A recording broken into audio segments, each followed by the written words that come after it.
On this day in history, March 18th, 37 AD, the Roman Senate annuls Tiberius's will and proclaims Gaius Julius Caesar Augustus Germanicus, aka Caligula, or Little Boots, emperor.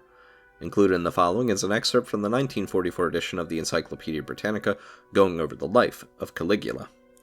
Caligula, Gaius Caesar, born 21 AD, died 41, Roman Emperor from 37 to 41 AD, youngest son of Germanicus and Agrippina the Elder, was born on August 31st, 12 AD. He grew up in his father's camp among the soldiers and was called Caligula from Caligae, or soldier's boots, which he used to wear. He accompanied his father to Syria, and after his death returned to Rome. In 32 he was summoned by Tiberius to Caprae, and by skillful flattery managed to escape the fate of his relatives.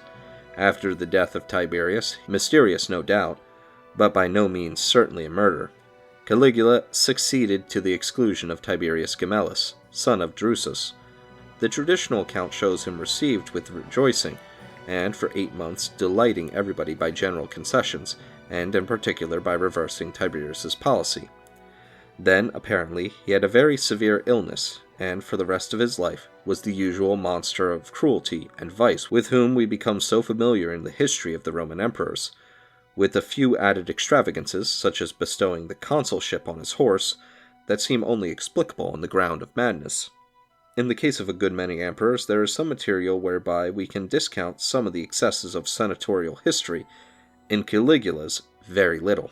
This much is clear. Caligula is the earliest of a tradition that eventually prevailed, the pioneer of the Oriental type of monarchy. His upbringing tended that way. He was brought up by his grandmother Antonia, and Herod Agrippa was a frequent visitor. Hence his insistence on personal deification, the extravagant honors paid to the imperial family, the increasing importance of the women of the palace, but his anti-Roman tendencies, which made him, perhaps even more than his cruelties, an abomination to the senatorial class which furnished the histories of the time, produced effects favorable to the provinces. The strictness with which Augustus and Tiberius kept the citizenship closed was relaxed. We find provincial equites growing numerous, provincial senators even. He also reversed the policy of Tiberius towards Eastern religions, and rebuilt the temple of Isis that Tiberius had destroyed. Caligula's reign was undisturbed externally.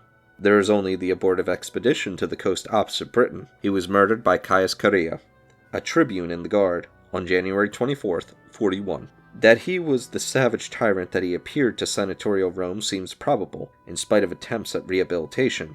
It is a pity, however, that there is not more to show whether he was not, in other directions, something more.